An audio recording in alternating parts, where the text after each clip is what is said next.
Dreaming of owning a property in a prime location with great proximity and fantastic neighborhood?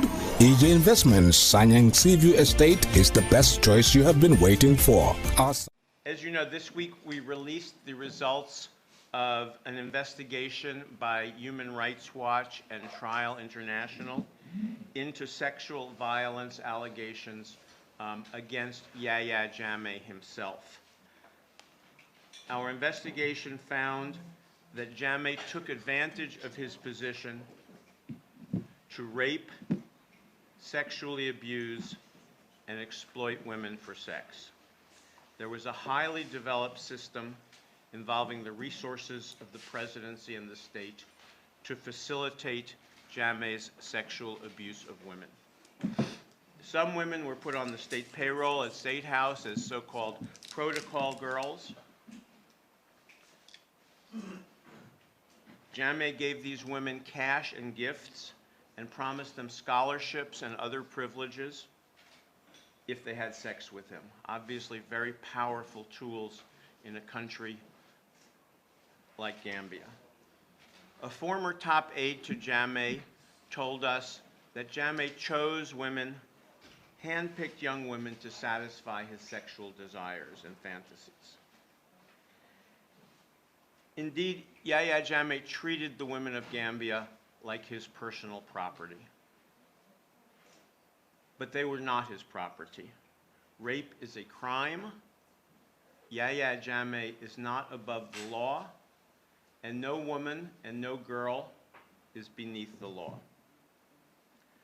Those of us here before you today are committed to ensuring that Yahya Jammeh does not escape justice, does not escape his victims, either his victims of sexual violence or his victims of other crimes. I have on the panel here Marion Volkmann, who most of you know, who coordinates the Jammeh to Justice campaign and was the lead researcher on this groundbreaking report, did an amazing job of going through what a lot of people here had rumors about, but she was able to get actually to the bottom of this. She's been working on this for 18 months, and you can imagine how difficult it was to get people to talk, to gain people's confidence. You all know Fatoumata Sandeng.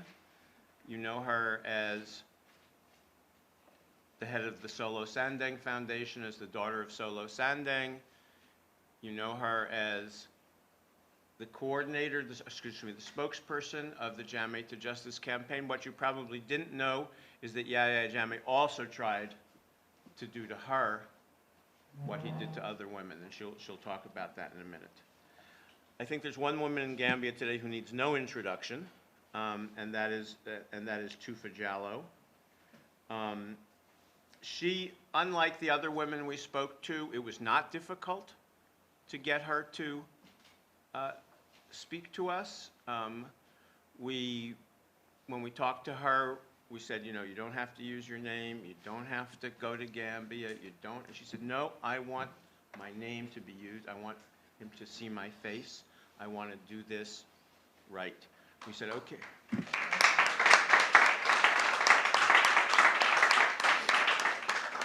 We said, you know, we can get you an interview with the BBC, we can get an interview with the New York Times. She said, I want to go to Gambia. I want to say this in Gambia. And as you know, we released the report this week basically to the international press. And we've been going through, the last couple of days have been a real whirlwind, and Tufa has been telling her story. It has not been easy. It's been a draining experience. She's answered every question, and some of them, I have to say, unfortunately, and I know that won't be the case here, were very disrespectful questions. And in fact, we suggested to Tufa that she didn't need to do this event, that if she wanted to, she could stop, and she said no, she wants to do it. But I would plead, and she will make a statement at the end, and she will take a few questions. I would ask, and I will cut you off if they are questions about what happened to her. She will be talking about that, but I would ask, if you ask questions, that you ask them about what she hopes to accomplish, about her struggle, about her campaign. The other thing I want to say before we begin is that you all will have seen the statement by the Minister of Justice, Tambadou, Wednesday, praising Tufa and calling on other women to come forward. This is the kind of leadership that Tufa and the rest of us were hoping for. And of course, we do hope that other women will come forward under whatever circumstances they deem appropriate. The TRRC, as you know, plans to schedule hearings on sexual violence and has reached out several months. Tufa has been talking to them. They've also reached out to women to give statements under, and I quote Baba Jallo, according to modalities that preserve their safety and dignity and protect them from stigmatization and retaliation. As I mentioned, they've been talking to Tufa, who is expected to testify, and we have every reason to believe that the TRRC will create a space for women to come forward and to thoroughly investigate these allegations. So I would first like to show a short video, and then I'll pass the floor to Marion. Maybe just move here a second.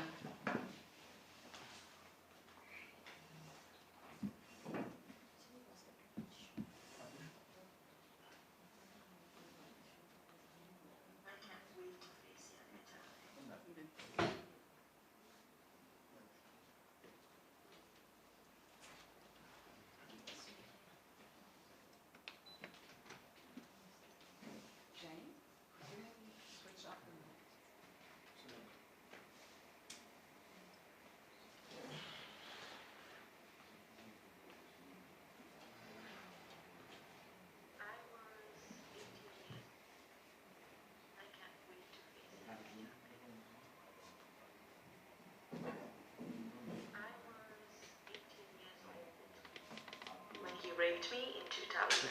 Go back to the beginning.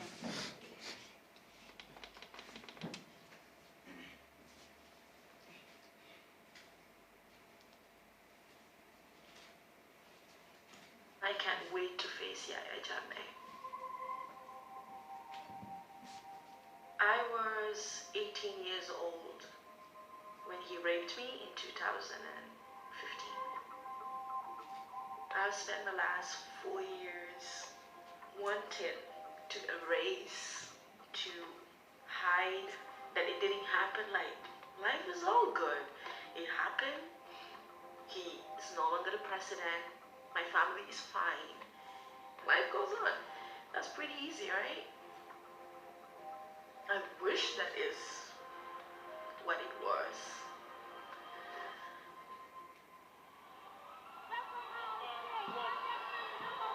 The pageant is a competition of women empowerment. So the messaging behind it was to empower women, to give them a platform to compete and talk about issues that affects their communities, and also have a scholarship for girls so they can go and study abroad and come back to the country and contribute. And the winner is Yahya Jammeh from Gambia. Wow! I was so proud of myself. I'm a crowned queen, right? And I'm going to study abroad. My first time meeting the ex-president was in 2014. Towards the end of the year after the pageant, we were invited to the State House.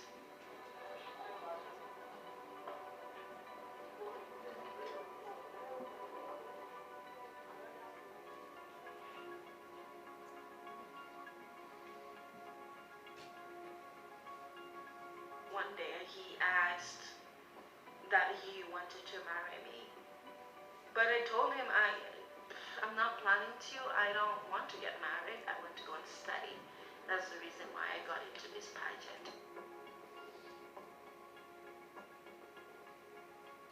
In his eyes, all I saw was just a sense of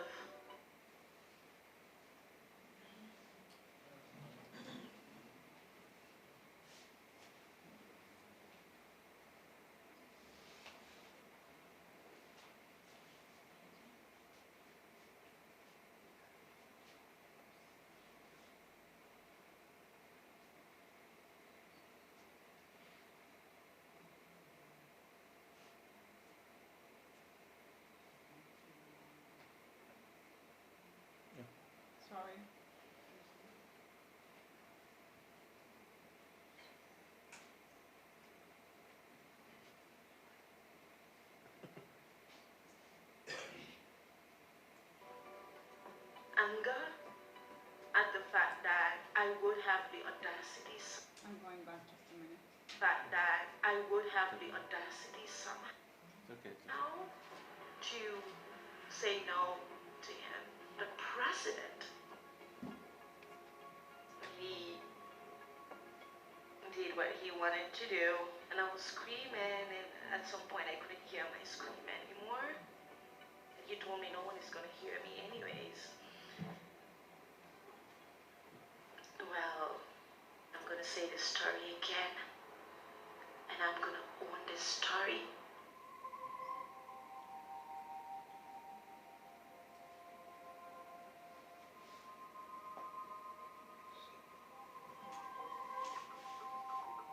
My justice, most importantly, includes a whole system change so that we can prosecute these men, have our day in court. Nobody discusses rape. And yes, I am scared. I am scared. But I want the next person after me to be a little less scared than me.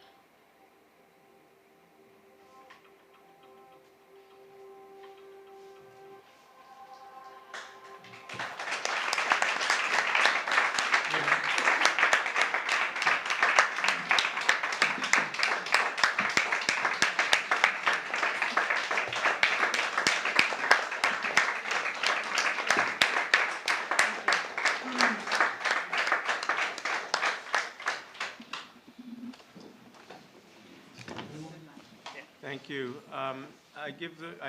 I should add that we are launching the hashtag I am Tufa, if anybody wants to think of using that on social media. And I'll give the floor first to Marion. Okay. Should I use a microphone?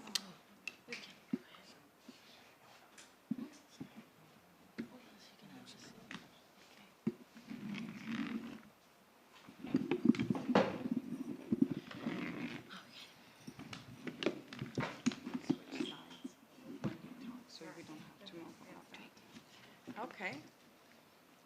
So the report that you have received is the product of 18 months of investigation, of searching out and approaching victims and witnesses of a system that we believe was put in place by former President Yahya Jammeh to sexually assault women.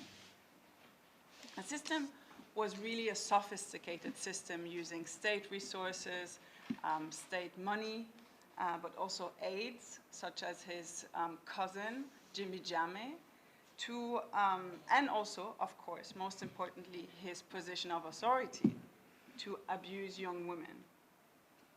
And the media had reported, the media in the Gambia and in the diaspora had reported about it on multiple occasions, and I really want to pay tribute to the media, to the Gambian media here, because it was a risky job.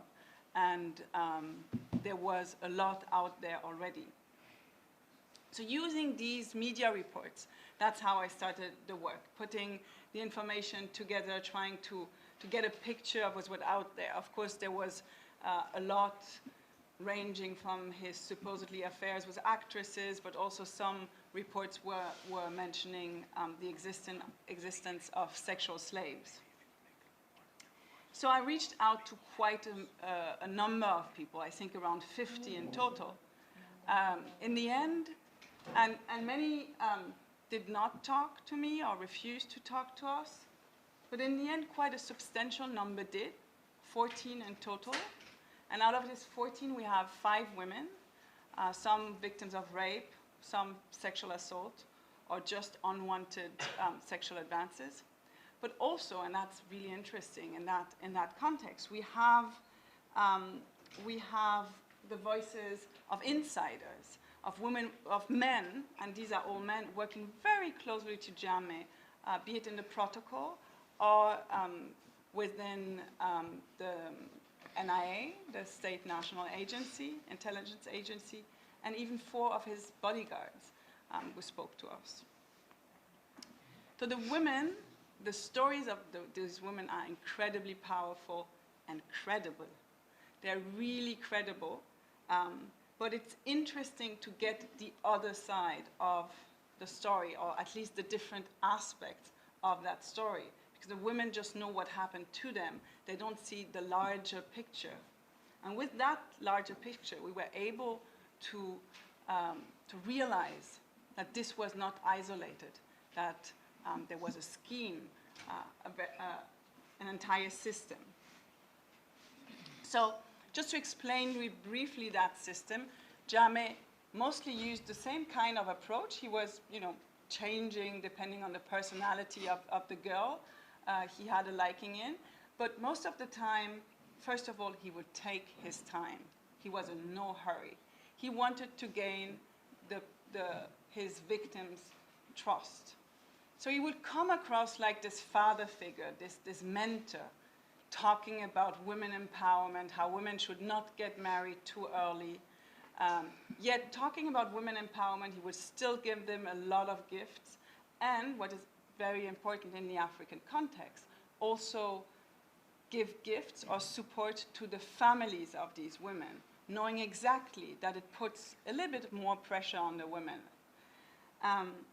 He clearly also liked intelligent women, and that's the irony of it. Because in a country that he himself robbed, and that was no longer capable of offering good education to the children of the country, he then came across as this very generous benefactor, offering scholarships to young women who had a dream for them and for themselves. So when everything is in place, when all of that is in place, that's when he strikes. And then, at this point in stage, his calculation is that not many women would say no. So we have the case of Anta in the report. That's a fake name. So for example, when he made the move on her, her first reaction was say, well, no. And he looks at her, he said, I can make it stop. And then she feels she probably has no other option. And that's Anta. Then we have Bintu, a woman who worked at the protocol. It's also a fake name. And Bintu is the same story, and offering her, someone tells me I should speak with the microphone. Is that working? Is that working? Okay, that's better. So then there is the story of Bintu. Bintu works at the protocol. He has promised her also a scholarship. And then guess what? 2 days before she's supposed to go to the American embassy to get her for her visa application, he asked Jimby to bring her to him, undresses her, to apply some spiritual water. She's naked in front of him. He even makes a comment about her body. And she remembers saying, it's okay because you're like my father. So she's reassuring herself that it's okay to stand naked in front of the president because he's like the father. And Jimby is there. The next day, she's brought in again. And then he moves. But she says, no. And then he looks at Jimmy and said, what's wrong with her? Like, you haven't done your job properly. What's wrong with her? And then Jimmy says, no, it's okay. She's just a little shy. She said, no, I'm not shy. This is wrong. He gets mad. She loses her job. The scholarship is canceled. And she's not allowed to go to the US embassy for the visa application interview. And then there's Tufa, who said no, and that he couldn't accept. And he premeditated rape for Tufa. And sexual violence is very difficult to speak about. And I think that this courage really amounts to bravery when the person who was accused of doing it was the person that seemed to be almighty for 22 years and who was claiming to have spiritual powers. So these victims that are speaking out today do it with great strength and great dignity. They're doing it for the fight of justice. They're doing it because they want their stories to be told. They're doing it because they want to see a system change. And they're doing it also for the other survivors to know that they are not alone. So we have two of these heroes here sitting next to us. And I would just give the floor now to Fatoumata Sandeng.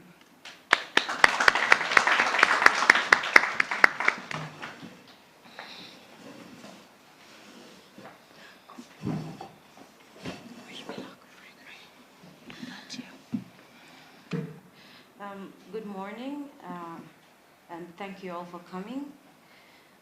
I am Fatoumata Sandeng, like Marion and Reed rightly said, the spokesperson for the Jammeh to Justice campaign, the campaign that's been launched in 2017 to make sure we bring Jammeh to justice.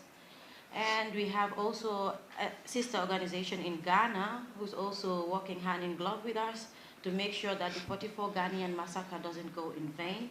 And just to give you a brief account of what the Jammeh to Justice is doing, and this is also a little part of the work of the Jammeh to Justice and also the victims. So today, like many have been hearing me speak, it's about something else totally different. And this is a part of me or my life or history that not many people knew, maybe just my mother, not even my father until he passed away, because I was scared that he was going to be killed when he knew about what had happened. So I'll just go straight to the story, and then we would have Tufa explain what she had gone through. So there was this day in 2015, it was around March. It was at night, I was just sitting at home, and then I had a call. It was a protocol. And then he said, is that Fatoumata Sandeng? I said, yes. So, okay, I am glad I got to speak to you. I'll pass you to my boss. I said, okay. So that boss happened to be Yahya Jammeh, who Marion had in her research as the one who always settles or organizes girls for Jammeh. So I spoke to Yahya. Yahya said, the president wants to see you. Well, everybody would have thought, because firstly, I used to be a musician and I was in a band. But there came this embargo that the president said in every program that he organizes now, you should be there. And it's not like you may be there. You guys should be there and you should perform. So I am from a family that's like opposition, and my father was no APRC and stuff. So I was the same way, but this was a thing that there was no, and then the band was like, we can't say anything. So sometimes I'll be at home, I'll be sleeping or something, we will have a call. Immediately, dress up, we're going to Kanilai. I'm like, what? Or dress up, we're going to the Makati Square. That's what happened. And almost always after we performed, protocols would run, or soldiers would run and come and say, the president wants to see you. So he would call me, we would be there, but almost nothing meaningful would be said. So stories about his childhood, about 1994, about people he tried to arrest, and stuff is what he would explain. So they were not really important stuff. But then there was a day that my band members warned me that I should stop, because I had no hijab by then, I should stop wearing short dresses when I go to Jammeh, because that day it was noticed that he was just paying attention on one part of whatever, my body or stuff. So I didn't also honestly take it as anything serious. The fact is, I went home. So coming back to this day, so I told Jimby, okay, it's fine. If it is about my music, then I can go with the one I sing with, because we were two in the band. Or I can go with my manager, because to me, in my head, it was normally about my music. And if it is about that, then I go with the one I sing with or with my manager, because that's how it works. Jimby said, it's an order. You're supposed to come alone, and you're not coming with anyone. I said, then I'm not coming, because that's weird. If I am supposed to come because of my music, I come with someone. So Jimby tried, and I was reluctant, and she passed me to Jaju. Jaju was the chief protocol by that time, in 2015. Sana Jaju? Yes, he was the chief of protocol by that time. Sana called me and said, I heard you're being strong-headed and stuff, but then to be honest, you have to understand that if not, we are all losing our jobs. You're not supposed to come with anyone, so you're supposed to come alone. My dad then said, you're not going. So I said, well, I was scared for my father, because attempts were made on his life, so I was like, okay, it's fine. So I will be going with someone else, it's fine. So I convinced my dad not to come a little closer to the whole thing, because I was scared that he was going to be in trouble. Or I told Jimby that, okay, you guys are not going to pick me from home, so I will tell you where to pick me. So I met with my band members that day. We were like, what's gonna happen? I said, I don't know what's gonna happen, so fine. We were sitting at Westfield Jacaranda where we had practices, and then there was this man who came in. He was like strong and had some big chest and stuff. And then he came in and said, "I am the driver." I said, "Okay, so it's time to go." So we left, we went into the car, and the driver's name was Landing. And then we got into the car, and the doors were locked. But then I was expecting we were going to Banjo, so it's fine. But then before that, Jimmy told me, "You have to bring some extra clothes because the president might not be able to see you today." I said, "Extra clothes because the president just called to see me?" I said, "I don't think I should bring extra clothes because to me, I'm going to Banjo at the State House, so it's fine." But then Landing was going towards the other direction. When you start at Westfield, there's the other direction and not Banjo. So I said, "Landing, but where are we going to?" "I think the president called to see me." "The president is not in Banjo. He is in Kanilai." So I thought that was it for me. Why would I go to Kanilai? And why was I told to bring some extra clothes? So I didn't get it. But then at that point, I'm not getting off that vehicle. It's locked. I'm in the net, I thought, so I'm going. So I texted my dad and gave him the number of Jimby and then the driver, because he had called me when he got in to say, "I'm here to take you."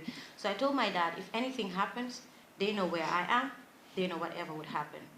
So we got there, they took me to Sindola, and then there were guards standing at the door. So I was in that room for 3 good days. I was not able to go to the restaurant to eat without having someone to guard me.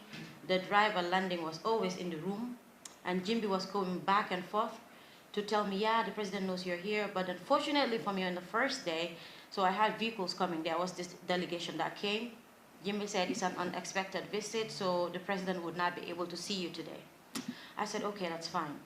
So the next day I was there, Jimby came and said, "Yeah, he is not awake yet, but he knows you're here, so he had guests yesterday." I said, "That should be fine." I said, "But please," I had to lie. I said, "I took contract from people and I ate their advance already. So could you please tell him that I need to go, and then if I go and perform, then I would come back." So he said, "I have no powers to let you go, but I will speak to him." I said, "Okay, that's fine." So that night, Jimby came back and said, "So the president has an event. It's like a gamo in the in the State House inside, and then he's going to see you by 1 a.m. So 1 a.m. for me was 1 a.m. because I heard stories about women being raped, and I was maybe on the line that day. So I said, "But I don't have clothes." She said, "That's fine." So she brought me some white clothes and a veil, and they placed it on the bed and said, "So you relax, and I'll call you maybe 30 minutes before the time so you could dress up and then come." So I thought in our community, when somebody is taken to the hospital for the first night, they bring you all entire white clothes. I said, "I don't have clothes." She brought me those. So you could imagine how depressed and everything I was in that room, where I couldn't leave, where I could do nothing, but I just had to wait to go to whatever was supposed to happen to me. But unfortunately, at that gamo, she called and said, "Somebody passed away, so you can't come." I said, "Thank God." I said, "But please, could you still tell the president that I ate advance, and then I'm in trouble if I don't go perform?" So when he is done, and because there are too much things, and he has guests, and there's a funeral, then when all of that is over, then I would come back if he needs me to come back. I was terrified. My dad was calling, "What's happening?" I had to convince him and say, "No, everything is okay." So Jimby said, "I'll come back and I'll speak to the president first." She came back and said, "Well, he said you can go tomorrow." But she brought a packet of money and said, "The president said I should give you this, but also that if you don't tell anyone, he is not telling anyone that he gave you this. So you keep it, and then when you go, we will call you that you come back." I said, "Okay, fine. So can I go in the morning?" "No." He said, "You would only go at 3 p.m. I said, "Fine." So I waited till 3 p.m., praying to God that I escaped, like I already agreed. And unfortunately, Landing, the same driver, took me, and I didn't agree for him to drop me back home. He had to drop me around Bundung or somewhere. But then on my way home, we had to go by Sana Judge's house. Then I told Reed that Sana would remember everything that he called me, and that the driver took me by his house. And if he remembers all that, he knows exactly that the story is true. So I escaped rape. Like I said, it was just not supposed to be that day. I was called again, but then after that event, I decided, not the main reason, but it was one of the reasons why I decided to stop music, because I felt I'm at risk right now, and I think to get away from this whole thing is better. So the day that the national TV broadcasted the whole story, that Lamin Cham had an interview with me, Jimby had to call my number, but I was diverted to my best friend, and then she told me, there's a number that's calling you. I said I was at work, so she called my sister and said, there's a number that's calling her number, but I don't know why. So when I called, she said, Jimby, it was Jimby again. I was watching TV with the president, we saw your interview that you stopped music, and he wanted to speak to you. I said, sorry, I was not there. I was at work and my phone was off, and then he said, okay, so we will call you tomorrow. So that tomorrow never happened again. So I decided to tell my story to Marion and Reed, and also to tell them that I didn't get raped. I escaped, but there are these girls that got raped, because I knew Tufa from school. And I tried to explain to them that I heard that Tufa was raped, but I am not sure. So could you get to Tufa, speak to her? And then my story got similar. I didn't hear about Tufa's story, but it got similar that the same driver took us, that the same lady spoke to us, and we went. So, and the same event that I was supposed to be raped in is when she was raped, that there was this gamo.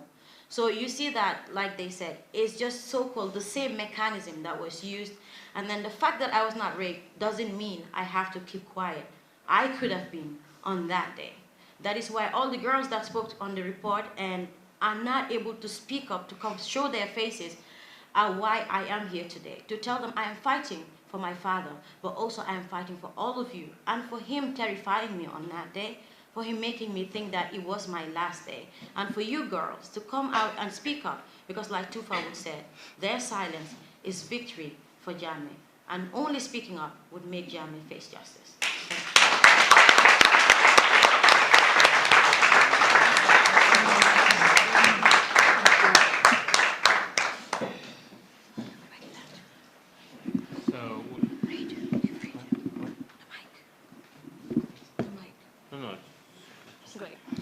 So, yeah, we'll pass the floor now. I think she needs no introduction to Tufa.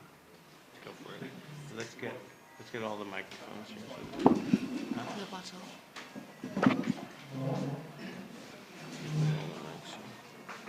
All right. Good afternoon. This is working. Would be great if you could put your phone on silent, please. Thank you. Yeah, sure.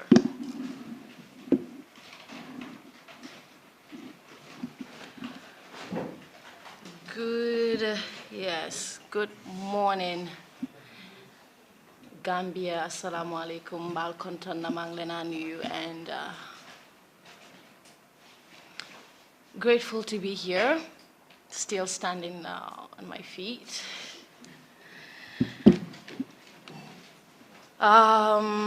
My name is Tufa, as most of you know, and I'm grateful to have that name, because if everyone was screaming Fatu, I would be dead by now. I am 23 years of age now. I reside in Toronto, Canada. I am Gambian by birth, by culture, by identity, and all that I represent.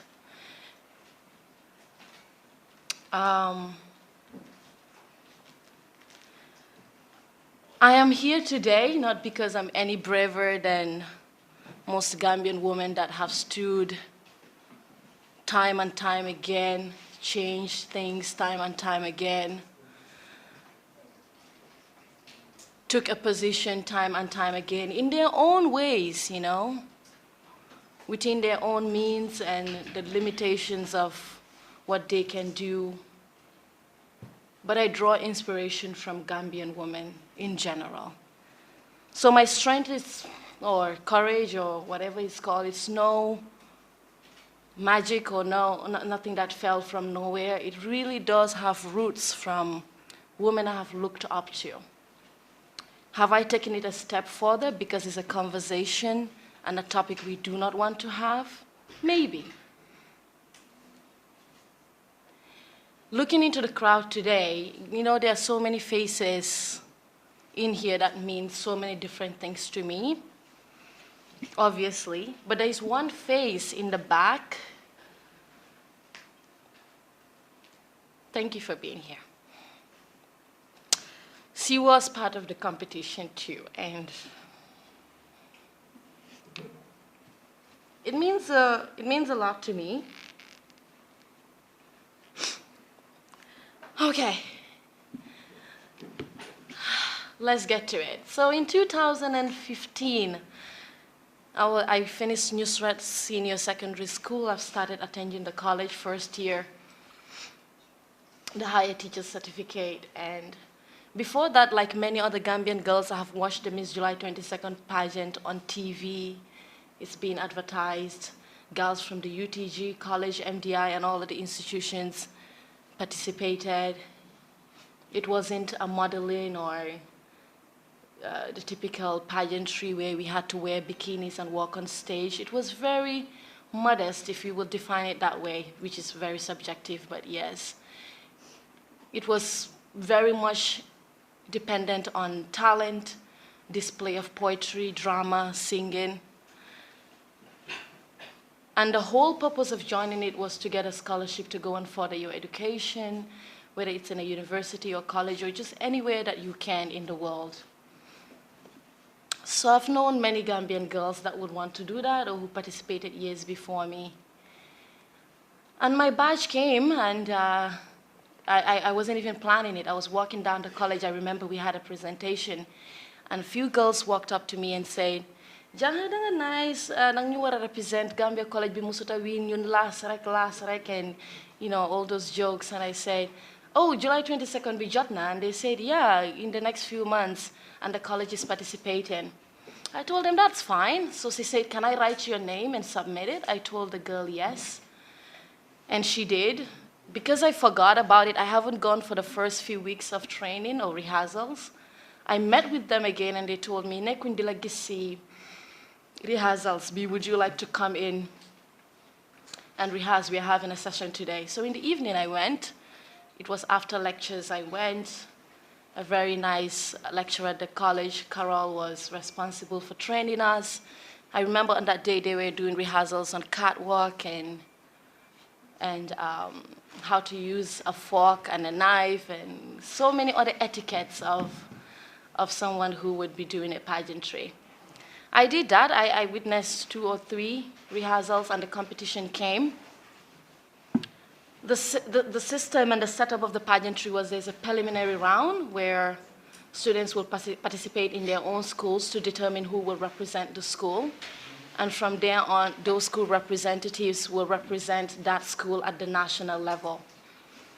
So students from School of Education at the college to agriculture to nursing all participated. Another girl from School of Education came out first on that first round, and I came out second, which meant me and that girl would participate at the national level. After that, we went into a hotel for a few weeks, very professional, facilitated by a department from the Ministry of Education. We had mentors who helped us with our platforms and our talent displays. We did catwalk, we rehearsed our routine dance, and all that we were supposed to do in that hotel before the day of the competition. The competition came, 22 girls participated, all brilliant young girls from different schools all over the country. I came out as the winner, and crowning happened. There were celebrations. Of course, very proud in that moment. First time the Gambia College is winning the pageant. As I stood there in the moment, all I was seeing was myself in a school, studying at a university, graduating, and my mom or my dad didn't have to pay for it. I didn't have to take a loan. Proud of all the days and the work I have put into my talent display, the platform I have presented. So yes, speaking in hindsight, on that day was the proudest moment of my life. Went home, pageant is done. There was a blueprint and a roadmap all the way to the competition. There was a system of knowing what to do. There's a preliminary round. There's organizers were present. They know what was going to happen after what was going to happen after what, the day of the competition, the location, who was going to be present. Most ministers were. So everyone knew what is going to happen and what is supposed to happen until after the competition. Now this is where the limbo dance is. No one is certain of what specifically is supposed to be done, what procedure should be followed immediately to get to this scholarship, the reason why we participated in the first place. It was supposed to be organized by the Ministry of Education under that department to facilitate that.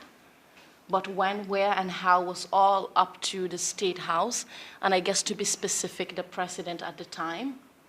It was all up to him, it was all up to his timeline, it was all up to his arrangements. And even us meeting him was a waiting game. We had to wait. I remember us once going to a hotel because he wanted to meet us, but then it changed and we had to stay an extra day or two. Oh, right, great. So the first time I actually met the president face to face was not the formal meeting we had that was broadcasted on TV. I remember on that day I was around Coco Ozone. I was supposed to shoot a scene with one Nigerian actor, and I was very excited for that because most of my childhood, all I have done in primary school, high school, was drama, debates. I really believed that I was going to Nollywood. So that was a huge dream of mine. So on that day, for the first time, having an opportunity to shoot this scene with director Femi came to me, and Monica Davis was also in it, another actress that I've looked up to. That was all I wanted to do. And I remember receiving a call that the president was being awarded with food self-sufficiency, and then the team had to be there in Banjul that day.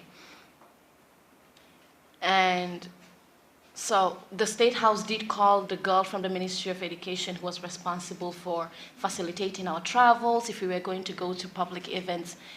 And when she told me, I didn't want to miss out on that scene because the actor was going back the next day, so there's no other opportunity. It's either I do it or someone else replaces me. I remember telling her, oh, I cannot come. I'm sick, you know, I took an excuse that I was menstruating and I had cramps, so I'm not gonna come. She said, okay, but I think she relayed that back to the State House, and they told her, oh no, she has to come. She is the winner. It wouldn't make sense for everyone to be here and she's not here. There was that back and forth calling, you know, and until at the end my mom was called to tell her, you know, sa doom bi buguta ñew daf ñu bëgg dugal ci problème Yahya Jammeh mo oote, you know. Again, to show you my naivety at the time of not understanding maybe the gravitas of Yahya Jammeh, thinking that I could just go on with a movie shooting and say Neko Madinho and it's fine. Because I was never politically savvy or into discussions of Jammeh or what he has done or hasn't done, and I think most of us are in that same shoe, especially if you're just a teenager going to Newsworth High School or any other high school.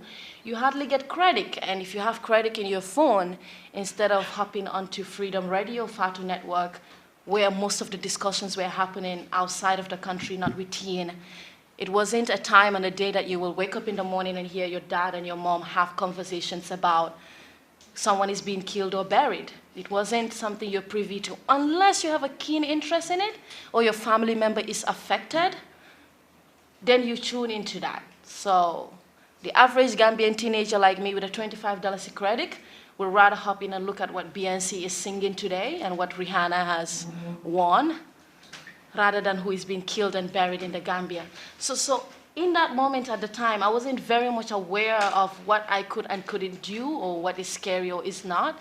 I really believed that I could say that I'm not coming to a gathering and I will go ahead and shoot the scene. It didn't happen that way. I wasn't in a dress, my crown was at home. There was this whole rush, my mom sent someone, person went all the way back to Yundum, grabbed my crown, my dress, met with my mom at the entrance of Makati Square in the car. I put on my dress, put on my crown, and then we went to the State House.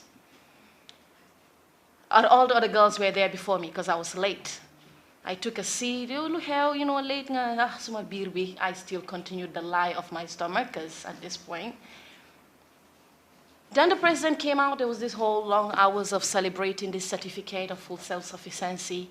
I remember the entire time with these girls, we will always make jokes about the speeches that were given, especially by Balagaba Jahumba that day about His Excellency, and we will deepen our voice. And it was a moment, And after it, they told us the president was going to pray, and Jimby told us to come into an office and wait, and if the president is done praying, he will come and say hi to us.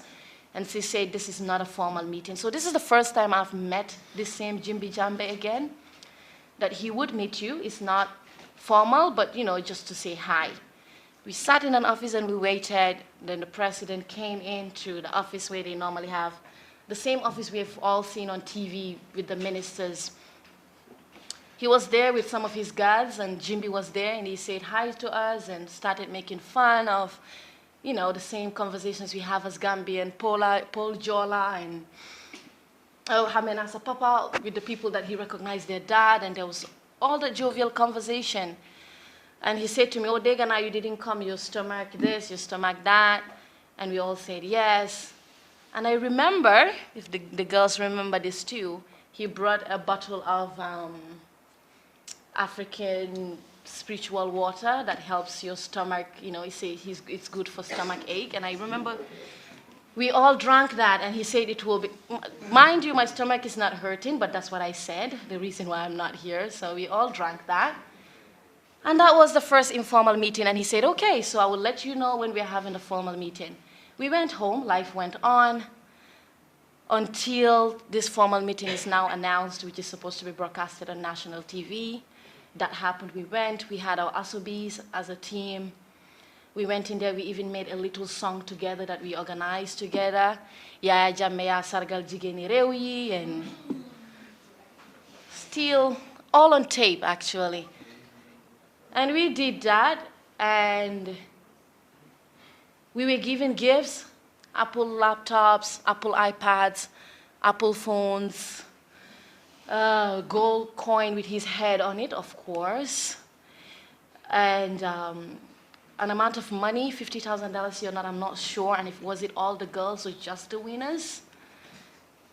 And the vice president spoke, the minister spoke, Minister of Education, myself, I spoke to say thank you for this opportunity. We are grateful for all of it. He also spoke for an hour, and the speech was on us concentrating on our education, not to get married, not to be on Facebook looking for Facebook husbands, that we are better than that, we are brilliant girls who can change the Gambia. All of that happened. A great father, religious figure, as always displayed on our national TVs. Great, that day happened and it ended, awesome. Now we're waiting for the scholarship. What do we do? What don't we do? Where do we apply? Where do we take the application to? But during the competition, you do have a platform. Mine was on poverty alleviation, a promise onto what you would do, whether it's a community project and how you would like to do it. Went home going on about my life until one day for the first time when Yahya Jammeh called me and said, hi, how are you? Yahya Tufa, my name is Jimby Hamengama. The last time at the State House, I said yes. And then she said to me, how far are you with your project? I said, I haven't even started drafting it, but I'm going to work on it. She said, yes, hurry up and work on it, and then you can bring it to us instead of taking it to the Ministry of Education, because at the end of the day, if you take it to the Ministry of Education, they will have to take it to the State House, and the office will bring it to me, so it's going to end up here anyways, so why not we spare you all the bureaucracy of it, so you can bring it straight to me. I said, okay. I just put the idea together, okay, I want to make drama, theater competition within the region for schools or communities to compete on how they think they can alleviate poverty in their communities. I just put a draft together. I didn't call her back. A few weeks later, she called me back again to ask me, oh, you haven't called me, Nakala project B.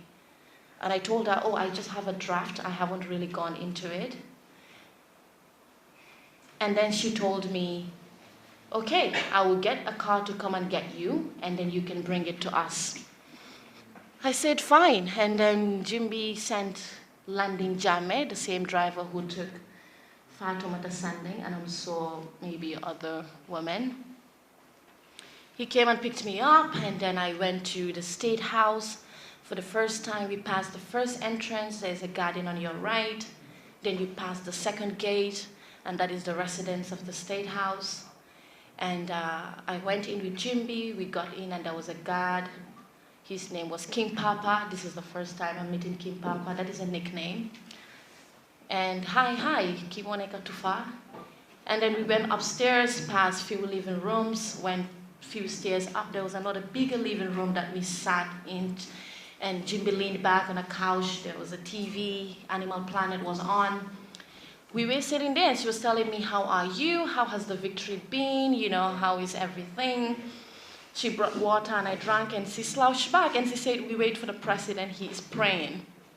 We waited for an hour and a half, and as I was sitting there with a few paper clipped together with a draft of my project, the president walked into the room.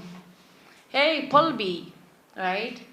So my shock this first time that I met him, because, oh, he is the president. That wasn't the first thing. In my head, it was more of the appearance. As a Gambian teenager born in 1996, all I have seen on TV or known is Yahya Jammeh, and known him in a specific look and a specific way. So when he walked in, he had the last cloth that you wear on the Nyatingarambo, so it wasn't the whole piece. And he didn't have his hat on. So he looked way smaller than on TV. So with my crazy, I was just like, why the fuck do you hold up? And you know, and those were the thoughts running in my head that, look at his head. Oh, limu tamudi son bahana. And you know, this was what was running, and he walked up to me, and I pulled my hand out, and he greeted me, and he hugged me. Nothing but a fatherly hug, and say, take kidnap and poli, and hamga nyol and mom. And he told me to take a seat, and I did, and he sat next to me, and Jimby was on the other chair. And then he started conversations, as with many people, jokes, and the Fuller tribe and Mandinka, the Jola tribe, of, you know, how they will strip us, and da-da-da-da. Then he went into stories of his childhood, how he's been treated so unfairly, but now he's triumphant. You know, he made it out of the bushes of Kanilai. He used to be a very strong-headed kid. No one really trusted in his dream. But there's that stories that I have no idea what he's talking about. But I found it interesting, you know, that he's building trust at this point, explaining his childhood. Now, this is me talking in hindsight. In this moment, I wasn't thinking he's building trust or building anything. I have no idea what he was building at this point.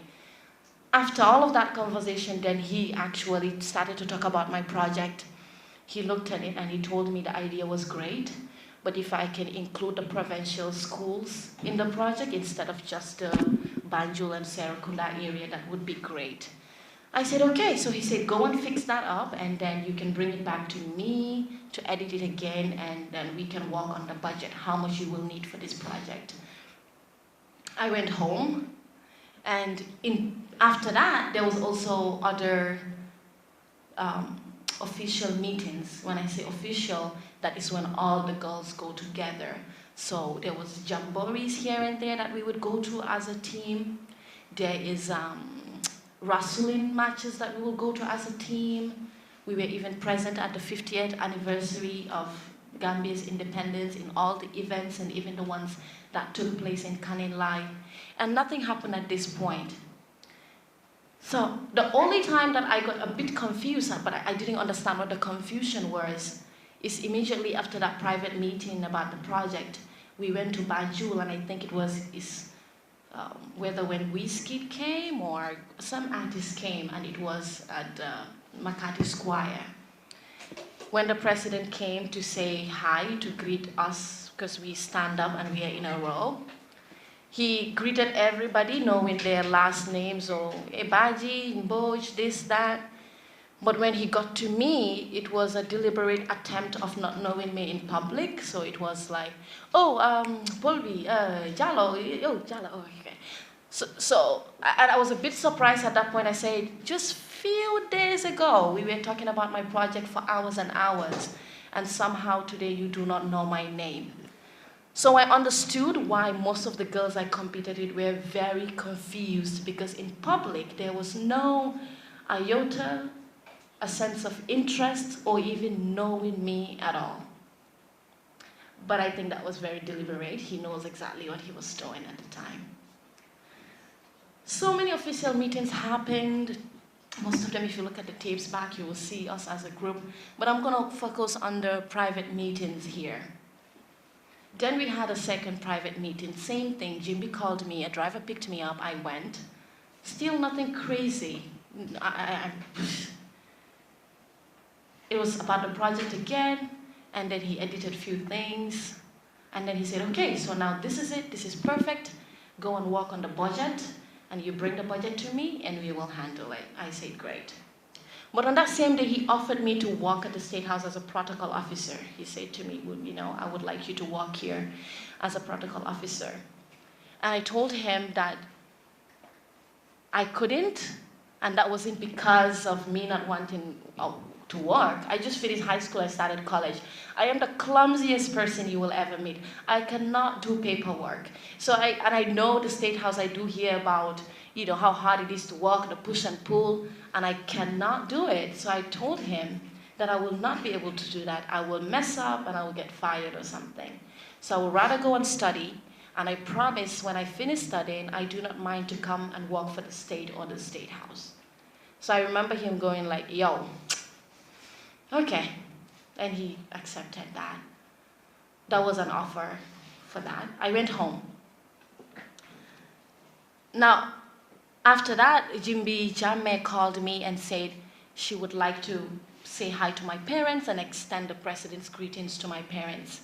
So Yahya came to my home and met my mom and my dad, and the whole conversation was about, we are proud of her, she's brilliant, she's this, she's that, take care of her. Do not marry her off, you know, she can do way more, They exchanged greetings. And as Yahya stepped out, he saw my family members holding gallons of water because my mom had just bought her new home. And she said, oh, amulendo, you know. And I said no, because we have applied to NAWEC, and we all know sometimes it takes forever years to have water brought in. And Yahya said, okay. So she went into the corner, she made the call, or the call was made to her. I just had her say, yes, Sir Excellency, yes, Sir Excellency. And she came to me and told me to answer to the phone. I took the phone, and it was the president. And he said, hey, Fulla girl, today the Jolas have taken over your home. Always the joke. I think we all got that by now. And he said, Yahya told me that you don't have water in your home. I said yes, and he said, okay, we are going to settle that. And then a few weeks, or I think a month later, NAWEC came in, dug up, and water was brought in home. Yahya bought furniture, chair, and a frame set, a closet, and brought it home as well. Then after that, this is the meeting where I've already put it together. I have an idea of the budget, how much it will cost for the project. I went to the State House, the president was having dinner. He invited me to the table. The table was a feast for the whole of Yundum village, literally. But it was just me, him, and Yahya. So we ate and then talked about this is how much it's going to cost, and he said, okay. And immediately after that, he said to me, oh, I want to marry you. So at first it hit me as a test, because this is the same man who had told me time and time again that let me not be married off, let me concentrate on my education. So for a second I thought it was a test, like, oh, does Maneka the hall, you know, to see where I'm at, or do I even have interest in him or. But as I was thinking that, I'm laughing like, I looked at his face and he was dead serious because he hasn't flinched and he's still waiting for an answer. I said, oh, no, I don't want to get married. Me and your daughter, Mariam, I think we have 4 years between us. I've looked up to you as a father. You have advised me this entire time as a father. And even if it's not you, I do not want to get married right now in general. He looked at me, but I think more in shock. As in, oh, foguma dega nga ma de, but damar ker nga halatat ko. So to him at this point, maybe I do not understand the gravity of the blessing I'm receiving from God. And maybe I should go think about it because I'm throwing away the best thing God can ever bring to me. I said, fine. The same car took me home. I went home.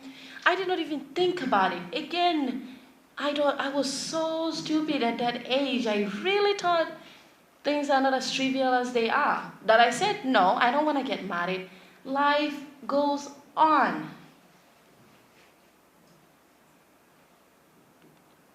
Jimmy then called again that she wanted to sew me something, took me to an AU villa, sewed me a home, and a car was in it.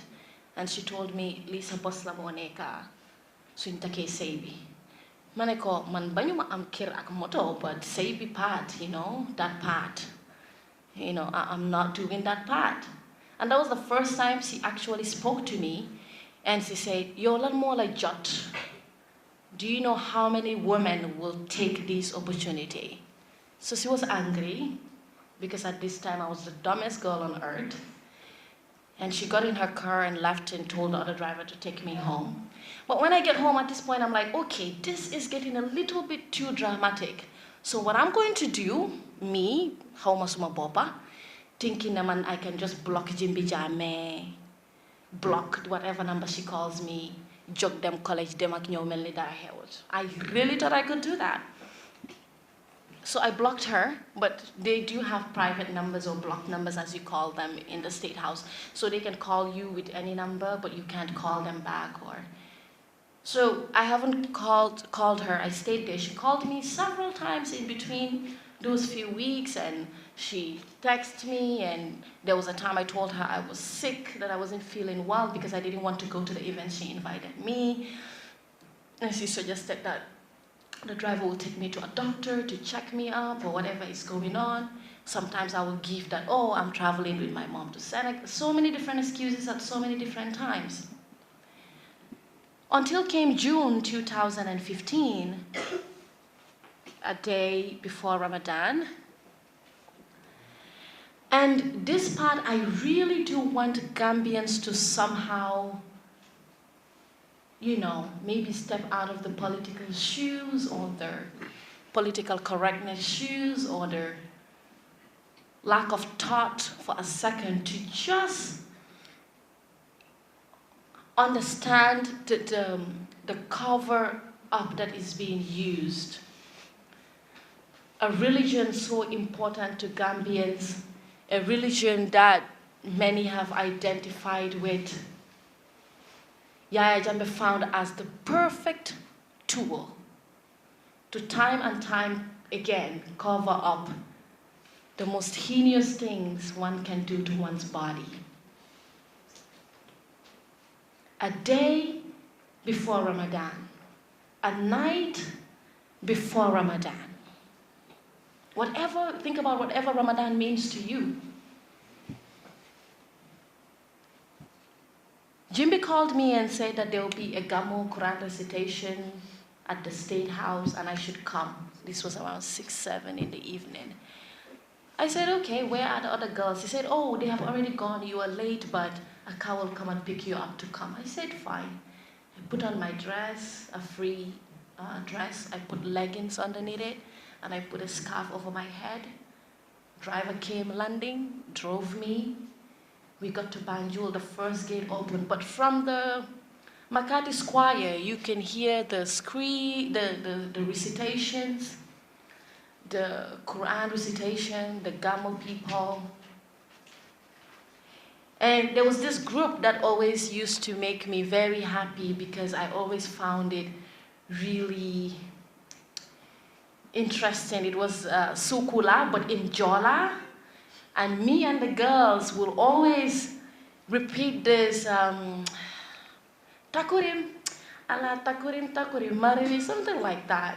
And we would say this and destroy it and hammer it in the middle 1,000 times, but it was that part. Whenever there was a gamo, I liked that part because I don't know what they're saying, but it just sounded really good. So I could hear it from a distance. I'm like, hey, tayrek la nyo takurim manak niye, you know? We got into the State House, the first door opened, the garden was filled with ustazes in white and white gowns and women fully dressed, ready to brace the event, the month of Ramadan. And Jimmy said to me that the president is coming to take a seat. So at this point, cars are not allowed to drive through, neither are people allowed to move around. So people had to stay back and move until the president takes his seat, then you can come and have your seat as well. Then the driver drove into the second entrance into the residence. I got off, walk up 4 stairs. Jimmy told me to sit inside and wait. Once the president is seated, I will go take my seat at the rest of the gathering. I sat there with her and she said, you know, it's been a while. And I told her, yeah, and classes with college and all of that. Then she went out to whatever, came back in and told me, let's move to the second room because there's a meeting that's coming to happen in this room. We moved to the second room and she stayed for like 10-15 minutes and she said she was going to go and get water. She stepped out to go and get water and I was in this room by myself at this time. And as I was sitting there, the president walked into that same room, definitely not dressed ready to go for the Gamma yet. He wasn't holding a Quran or the sword. He had a sword or whatever that thing is he ever holds. He didn't have a hat on, neither his Nyetingarambub. It was still his under last piece of the haftan. And when he walked in this time around, it wasn't the Poljola joke, it wasn't the Father Figo joke. It was of anger and rage and frustration at the fact that maybe I had said no too many times.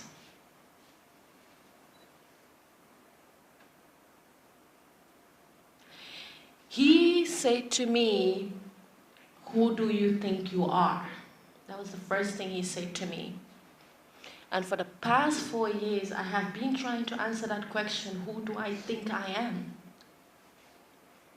And today I am here speaking to him and to Gambians because I want to tell him who I am and that I am the survivor who have come back to hunt him and men like him. That's who I am. So I hope he hears that answer, for that answer that I never gave on that night. That's who I am.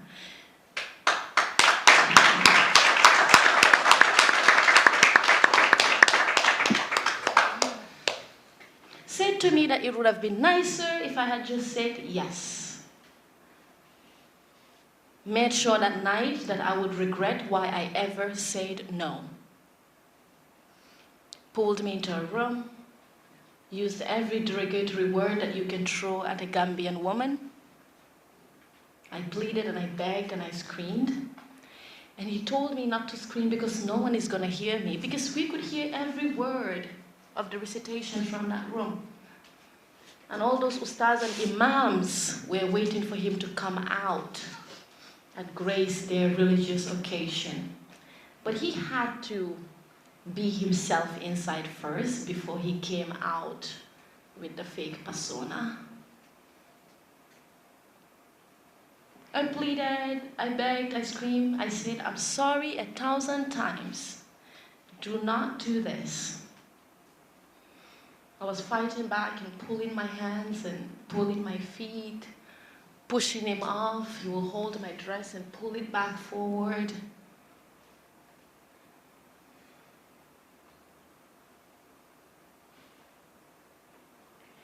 The hardest part of my healing has been the fact that at some point in that fighting, I stopped fighting.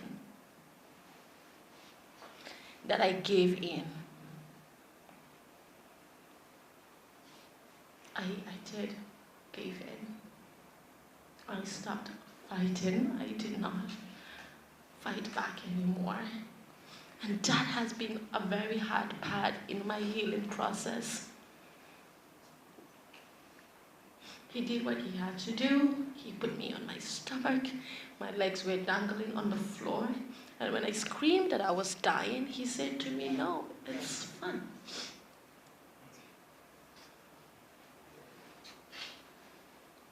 To people that think wondering why am I saying this so vividly and so loud, it's because it's time that we hear this.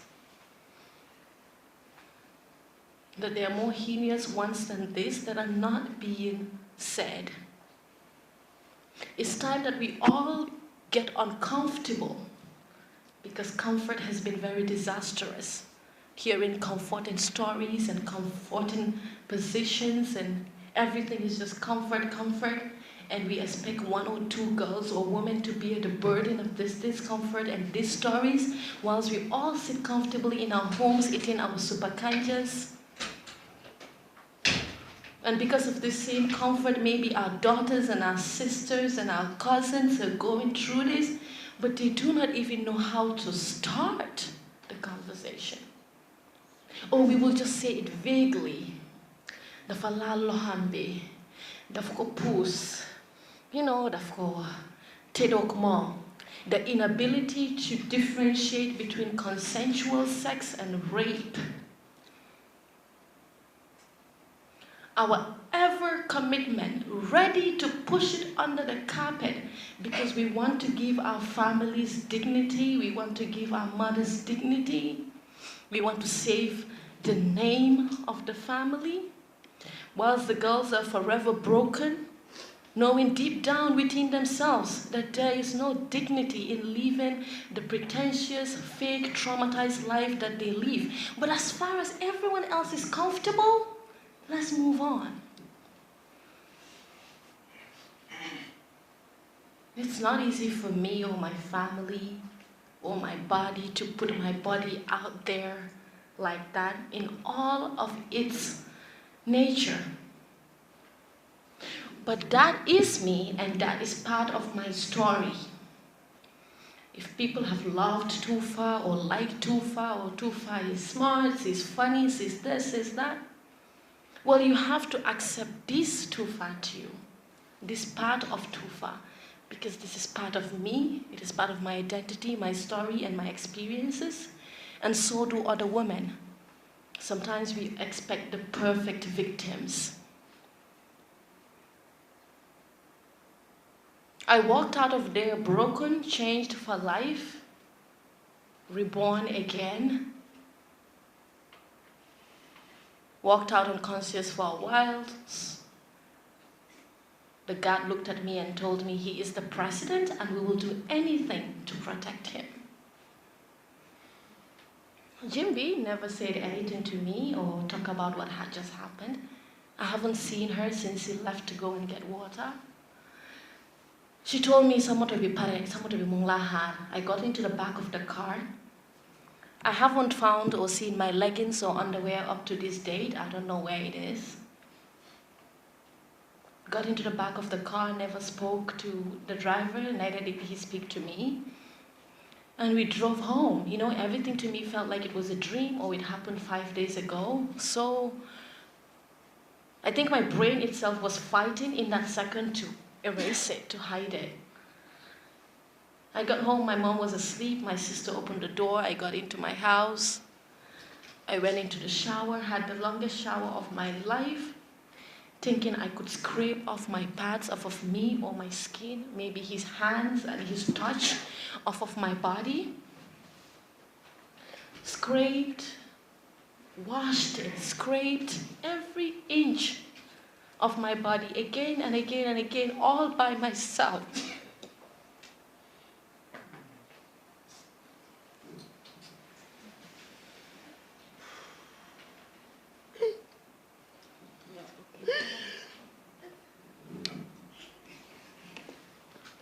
You know, I speak because I have to. The conversation has to start somewhere. And if the highest office of this land could not protect us, because it is very acceptable and ignored in a culture and in a society where we pretend like it doesn't exist. This morning I woke up, a 13-year-old girl has been raped, and the family members are saying we are going to negotiate it, dinañ ko maslaha, because it's women's bodies. Men, we have seen time and time again in different setups come in and explain and narrate stories. The first question that comes to our mind is not, is it true? We talk about what happened to them. Gis nga kaari buñ ko dóoree time bii nii. Gis nga kaari buñ ko lakkee fii. Gis nga kaari buñ ko def torture nii. Yes, we discussed the torture. It's very minimal for you to hear the question of, but did the torture happen? But when women come out with their stories, that is the time we are the most evidence-based people. Then we want CCTV cameras, we want DNA. Lord, we want God to come down and tell us. For a culture, we really believe in karimune. We really do invest a lot in evidence when women speak out. And I do not blame a lot of us, men, women in this country and within cultures like this. There's not a language for this issue. It's not a conversation that we have. So people will always go to by default settings like, okay, but you know,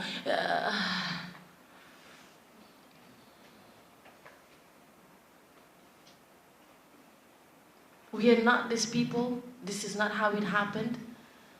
Who is her family? Maybe the Fanyaka Khalifa, you know. They will start questioning, even talking about your looks. Look at how she looks. Any other question they can ask, even talk about the ants and elephants, rather than talk about the issue. People cannot even look at you and ask you questions about rape, because somehow it's very tabooish to even mention it.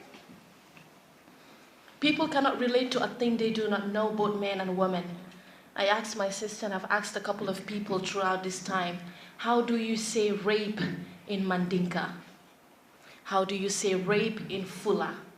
How do you say rape in all our languages? And people have to think about it twice, especially the younger ones, because it is a word so hidden, so non-existent, that we do not know, and we cannot relate to things we do not know.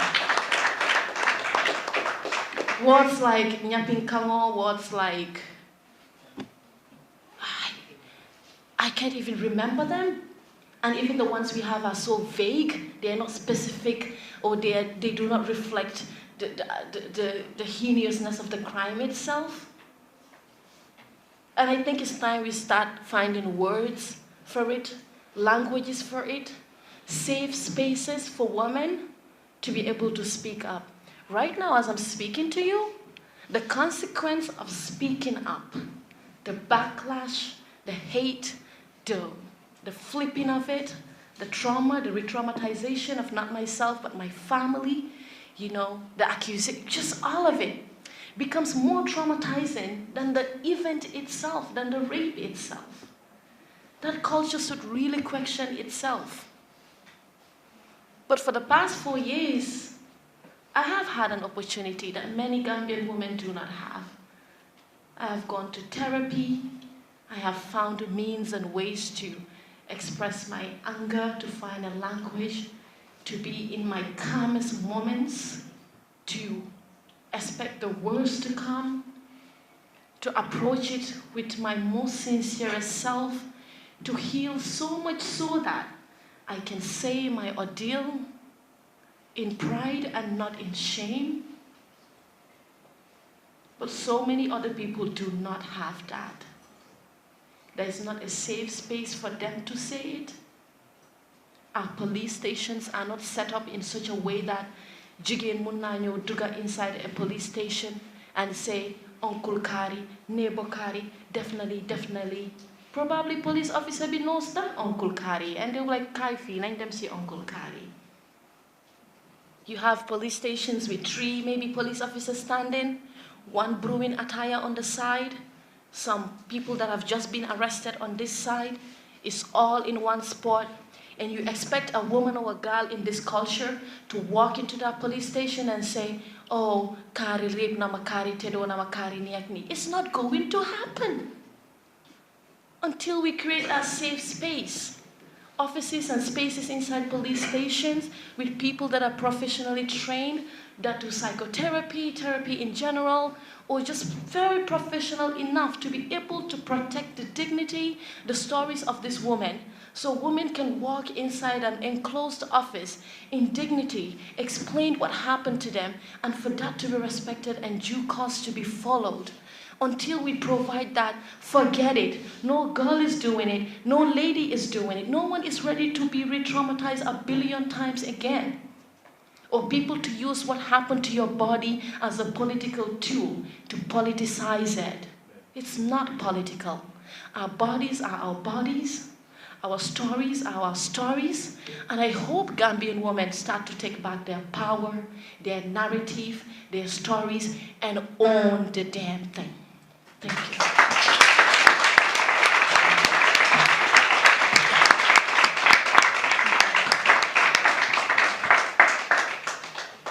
Wow. As I said, we'll take questions for a little while, just a bit. Yeah. Okay. So please, yeah.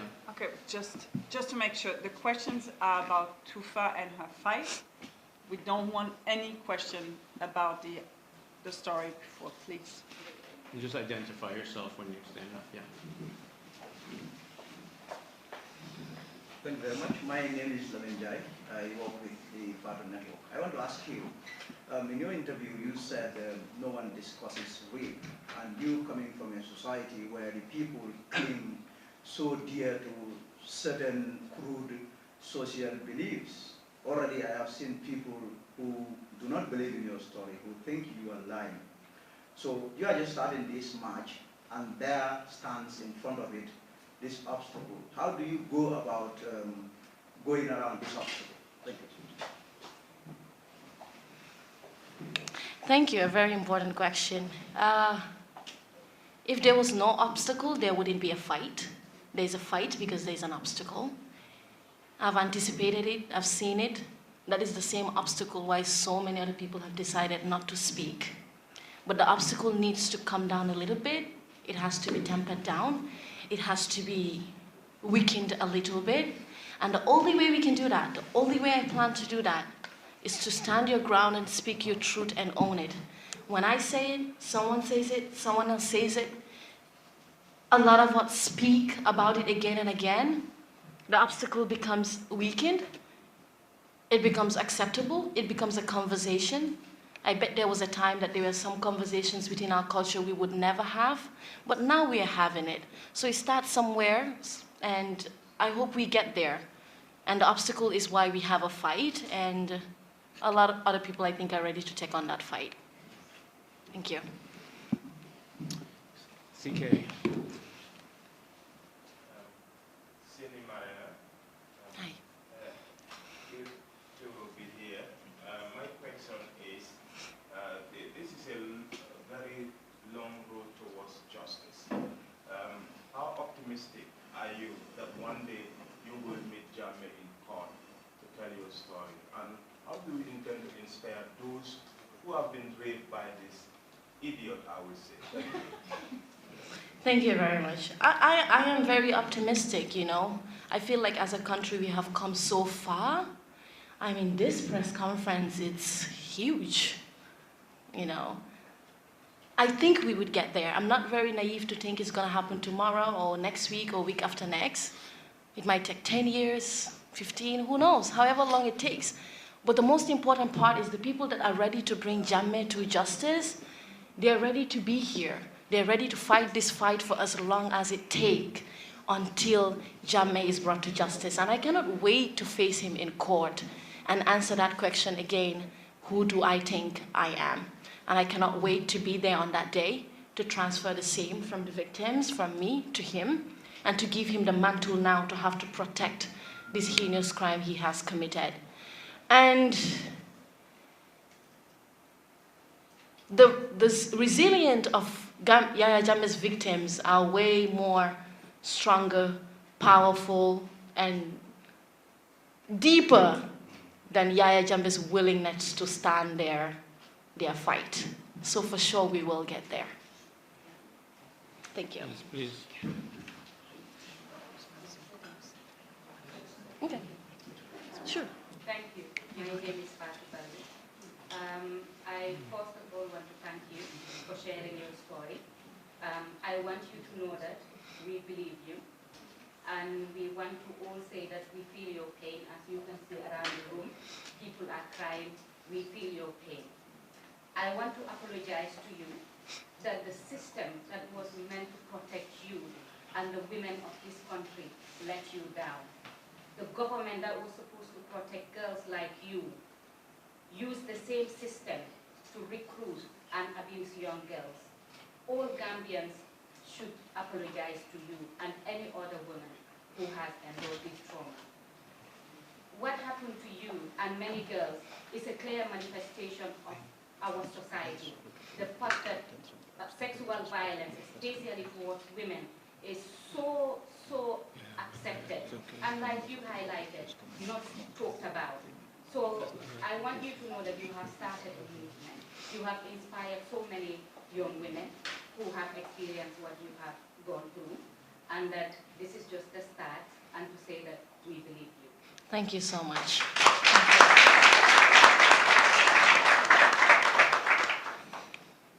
Anyone else?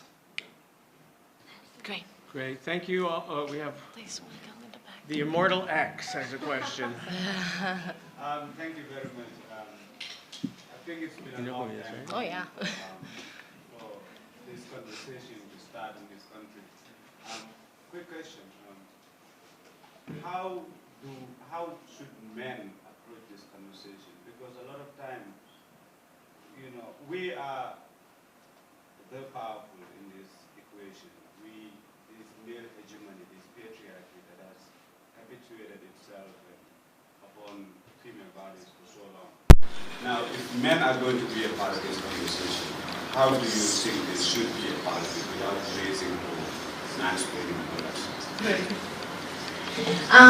First of all, is to find a language for men and to be honest with men about what rape really is.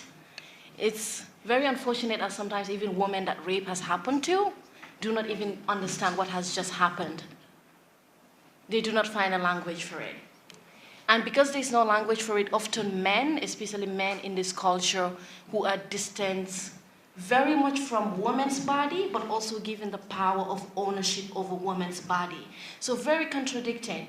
You're proud, you have this, you know, masculine, misogynistic tendencies that sometimes not very deliberate, very unconscious, but it's just how most of them are raised. But also at the same time, not very interested in the woman anatomy, the woman's body, what is right, what is not right. I think when men find a language for that, they would be able to own these stories and not see it as a distant Nollywood movie or as a distant case. And I think that has not only been the problem of men in this country, but people of this country, where we have had stories, but every time we hear them, we treat them as a distant story. Oh, Jalokunda, Falakunda, okay, is their issue. Karidena, you know, let them, and all of us are so distant from it, like Nyun Bokun in that story. So the best way is to involve men in these stories, because we are talking about their daughters and their wives and their cousins and their relatives and their neighbors. We cannot win this fight without other men standing up to other men. Xale bu jigéen bi nga nekk oo sa néeg bi nii xam nga ne 13 years la nekk. Xale bi yaa ngi koo jox minti kalama is not right. For men to be able to have the audacity to use the cultural power that has been given to them by society to lead or to have some sense of authority, to not only use it to always tell women jigéeni xam leen seen palace, but to use it to tell other men xam leen seen palace, xam leen seen limitations and where to stop. So there's no way this fight can be won without men. So definitely, we do need men in this conversation to take their time to understand, to join organizations that will be fighting these issues so they can understand the gravity of this and to help us in trying to get a statistic-based information in this country of how many women are going through this. And sometimes it starts from home, for men to start opening up to their cousins and their daughters, to not be shy or ashamed to see it as a taboo, to ask your daughters, is anybody touching you inappropriately, you know? Sanijay karimay gis yang ko jege, you know, la fena or anything. To be able to do that, you don't know. They might open up to you with things that you've never imagined, because it's always happening with people that are close to you, family members. So to have the courage to discuss with your daughters and your sisters so they can be able to talk to you. And when they do, you do not castigate them or you think the solution is to marry them off to their rapist.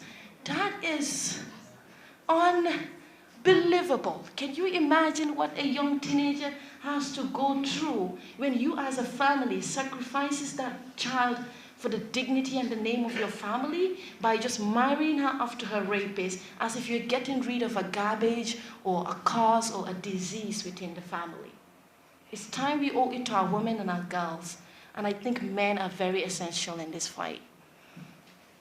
Ami and Jai from IHRDA. Kashimata wanted to answer that Sorry, question. sorry. Yeah, so I just wanted to say some short thing, because you would see that in this fight, when you say Jammeh has especially raped a girl or has done something to a girl, they would see us as, you never know what happened. You never had an idea. You never knew how much I ran away.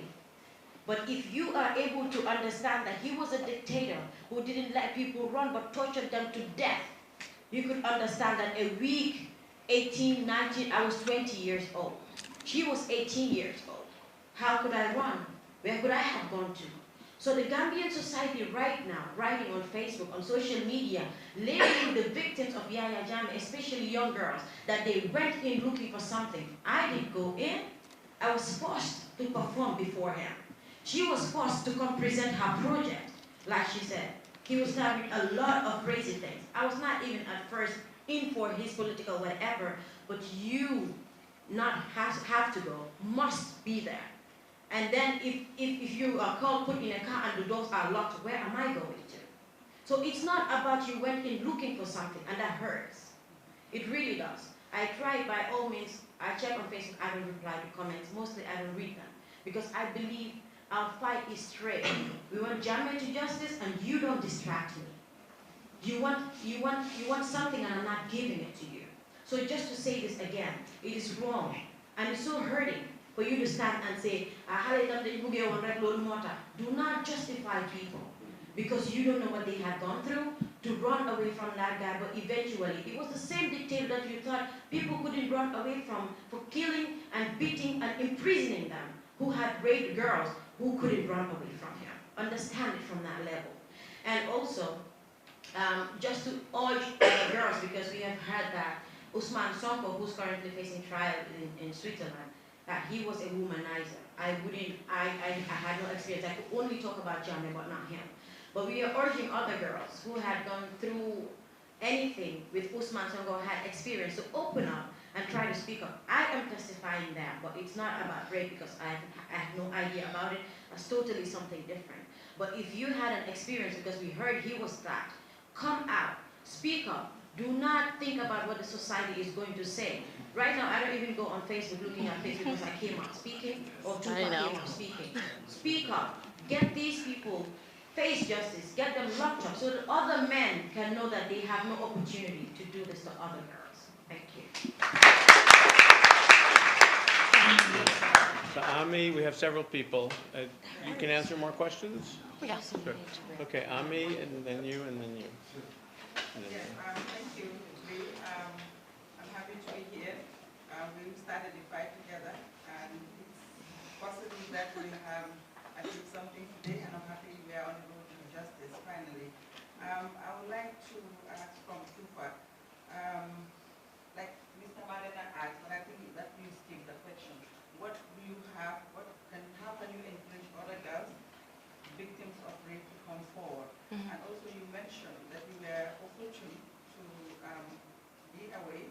You went through therapy, you went through counseling, and that gives you the courage and audacity and bravery to come out.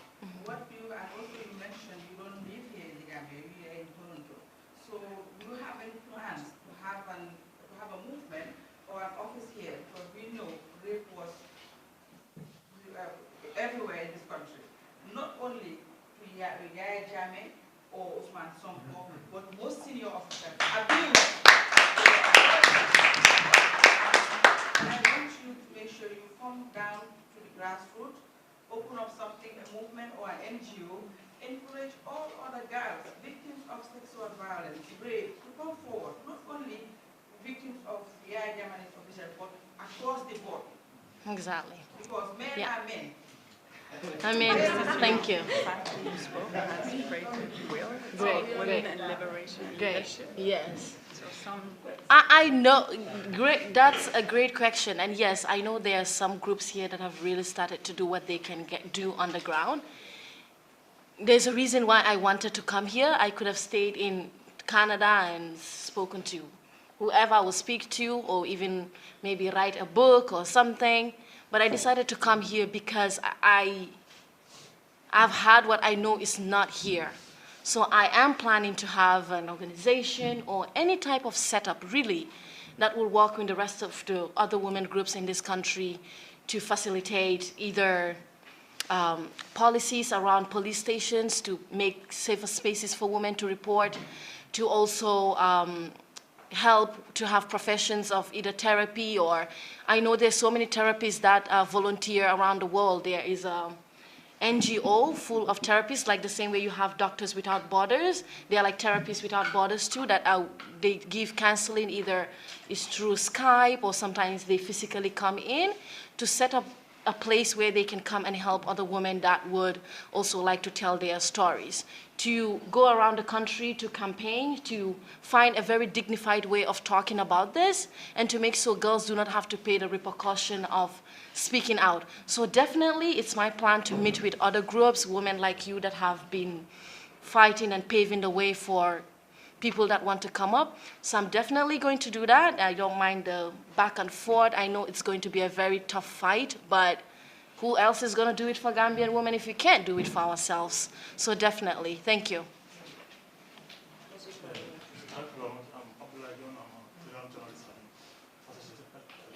Right. Well, I must thank you for breaking the wall of silence surrounding rape and child sex abuse. How optimistic are you that the move you have taken will trigger a critical conversation about rape? Well, I think it has already started. Today we are talking about it. Maybe it might not be in the way we want, sometimes maybe the way we want it, but we are having Gambian men, women, and girls actually saying, oh, Lee, I'm on Nafi, and hearing about it. I know some people are very surprised, or even for maybe my brothers and younger boys, it's the first time in their life they're actually watching and seeing someone recount rape in this country. And I think that is a huge step because it is making people get familiarized with the conversation.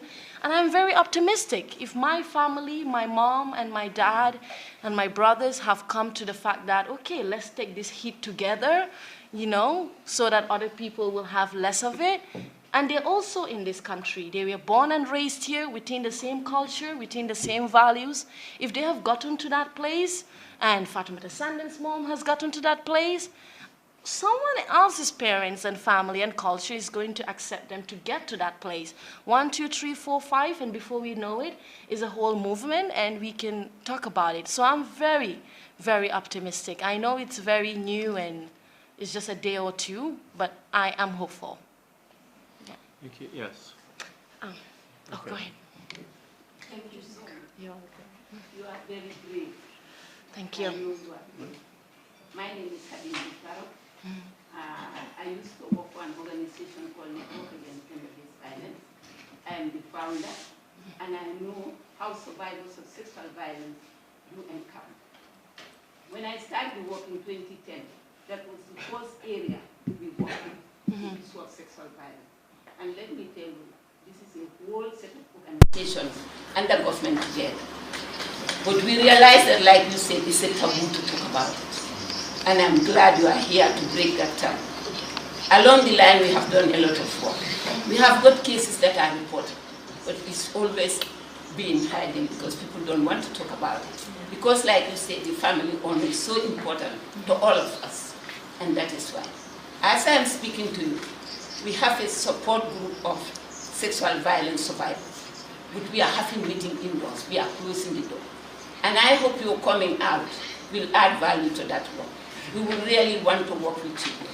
The biggest challenge we have in this country, like you say, is providing therapy. And this is everywhere I used to talk about it. Because if people have not undergone therapy, it's difficult when they say their stories. And even us who are listening to the stories, let me tell you, I'm always traumatized. When I go home, you know it or not, I am traumatized. So you coming out has added value. Have really added value, and I thank you. And I hope you will work with me. And personally make this survival group, who will be more than glad to see you, to see that you have said your story, and that will inspire you. We make sure that we provide story tour for them. We took them to another country where they have seen other survivors. But imagine seeing their own Gambian sister coming out. They'll be more than strong to join you to fight this case. And like you said, it's not only Yahya Jammeh. There is a lot of sexual violence going on. As of 2017, we have more than 1,000 cases. And the youngest is 18 months in this country. The youngest is 18 months. So you can imagine. And all the cases we have, we hardly have an adult. Until those we are working with, we said, look, we need a research. Does it mean that the adults aside, they don't want to talk about it? It's easy for a parent to bring her child and say, she's been sexually violated. But maybe more adults are being violated, but because it is difficult. That's where we are heading to. This year, the network have contributed immense amount of money to give us, so that when they are doing this survey, the issue of sexual violence can be in the center stage. So we are waiting for that. Thank you so much. Thank you. Oh yeah, Maria too. Yes, my name is Mariam Sar, and I'm very honored to see you again after 5 years. So I'm very, very emotional because I was really, really close to Tufa. I was the person that was part of the Miss 22nd July. I was among the 10 girls that were selected for the top 10, and we were given money all the time and stuff. So what I want to say is, I want to testify because by that time I was 16 and Tufa was 18, and everybody can remember in the group that we were very, very close because we always sit together. Come here.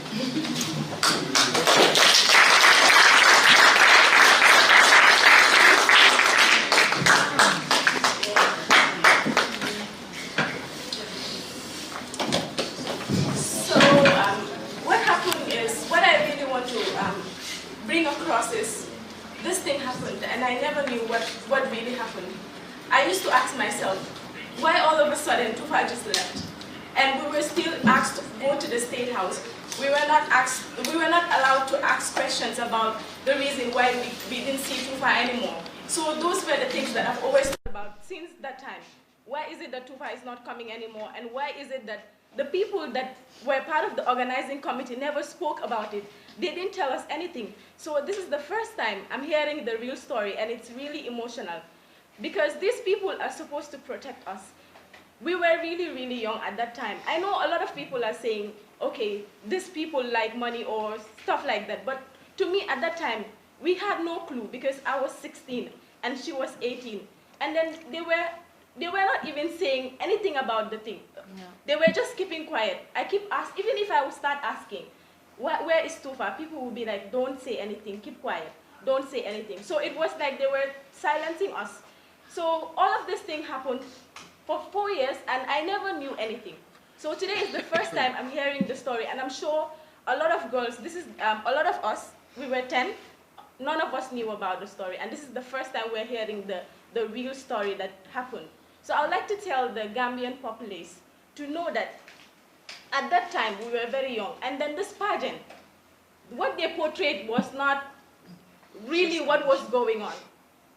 I was in Janjambure, I was at Armitage, and that is where I did my schooling. So I was one of the smartest in the school, and I loved pageantry.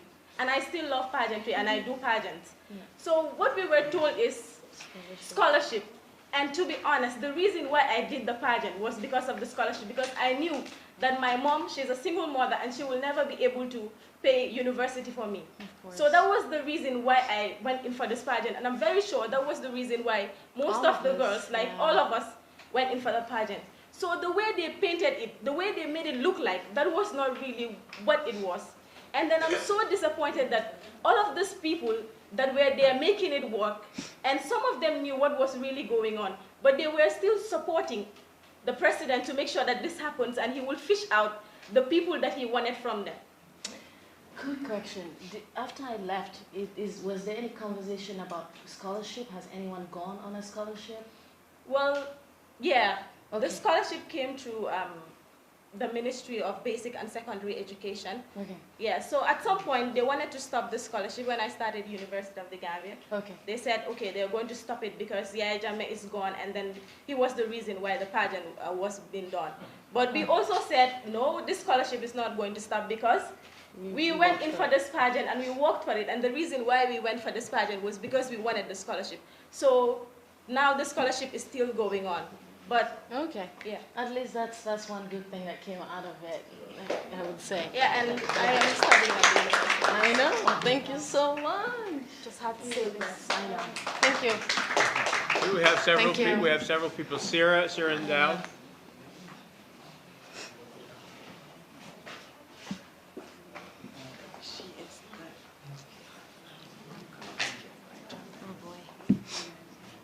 I want to go in part to Bali and say that I believe you too. Thank you. And for the people saying that you went in for, you got this because when you wanted something, yes you did, and there is no wrong in that. There is no justification for any type of abuse, no justification. Even if a woman stood in front of you naked, that does not justify you taking advantage of anybody for any reason, whether it's rape, any type of abuse, especially somebody's body, right? The second part to the men, do you know what happened to your grandmother, your mother, your sister, your daughters in the house? There's a reported case, 18 months old, could have been abused or could be abused. We have to use the very system that is abusing our girls to fight it, and it starts at the house. We have to tell our boys and our girls that the body is sacred. The body has to be protected. And it's not just girls that are being abused, it's also boys. They're being touched inappropriately in our own homes by the people that we trust to take care of them, to protect them, and not just the sister. We think that the girl has to go out of the house or has to be somewhere. We see our girl, even by our own family members, they're abusing our children. So we have to find the words. We have to utter the words to our children. We have to teach them about their bodies. This is appropriate, this is not appropriate. You know, the child does not know, even an adult sometimes doesn't even know what happened to them after an event like this. So we have to find the words, we have to use the words in our homes. The system starts at home before we even go anywhere. Our children have to be confident to be able to tell you, oh, I went to this place and this is what happened to me. Okay? What happens when we say that? Then I stop law for what you want. Right? Sometimes you're like, you send your child in there to go and help your grandmother or your uncle or somebody, a neighbor that has me in the house. Just, things happen in there. Sometimes the child is reluctant to go in there again. You don't want to work. Go and sweep the house. There is a reason. Children are very innocent. There is a reason why somebody would not want to do something. So we have to be very careful, and we have to start using the word now. At home, in the offices, that's another story. We're not even going to go there. So we're talking about the system from the top, but let's start from the bottom. The system from the bottom is worse because by the time you get to the top, you have been taught to accept it, and this is not acceptable. Thank you. Thank you so much. One more question. One more question. One more question. Since he's been here. Sorry. Hi, my name is Mariama. I work with TRRC. I want to let people understand that TRRC understand that sexual violence is a very serious human rights violation that we, consider, we take seriously basically. We would like to encourage any person that is sexually violent to come forward basically. And we understand that people are silent about this issue. People do not want to talk about this issue. So, there are confidentiality rules that the TRRC abides by, and whoever wants to come out to talk about this issue, we can guarantee you that we're not going to expose you. Now, people understand that, people think that TRRC is all about hearing, public hearing. No, we want people to come and we can talk to them, privately. Apart from that, I would like to underline that word trust, that perpetrators use to get their victims. I would like people to understand that sexual violence happens in homes, at workplaces, by people that are trusted. Let people understand that when your child, for example, seems to be connected to a particular person that you think you as a parent trust, it's not a visa to just let them get close to them all the time. If the child is showing you signs that they don't want to be, close anymore to that person that you as a parent trust, do not push them away. Like you mentioned, try to get to know your child, try to, have that bond with your child. There are lots of kids that are silent there, that want to come and talk. It's okay. It's okay. Not everybody is like you. Not everybody wants to talk about sexual violence. There are people that are quiet about it. Doesn't mean that they are not feeling the pain. I know. Do you understand? So, thank you very much for coming out. So much.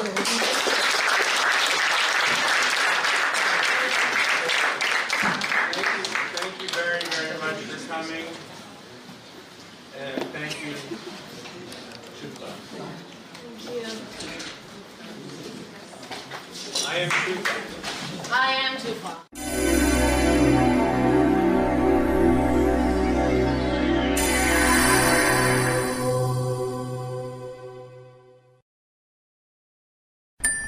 Dreaming of owning a Honey, did you remind him that the last time he sent the money, it was not enough to buy all the provisions? Oh, sorry, I forgot to tell him. Are you guys talking about money transfer to buy provisions? Yes. But don't you know about Baluwo? Baluwo? What is Baluwo? Baluwo is a service that your son can use to send provisions directly to you guys from the shop.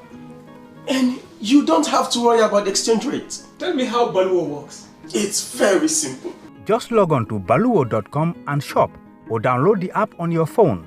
You can shop on the website or using the app to buy online basic products for your family and friends. With Baluwo, you decide what your money is spent on.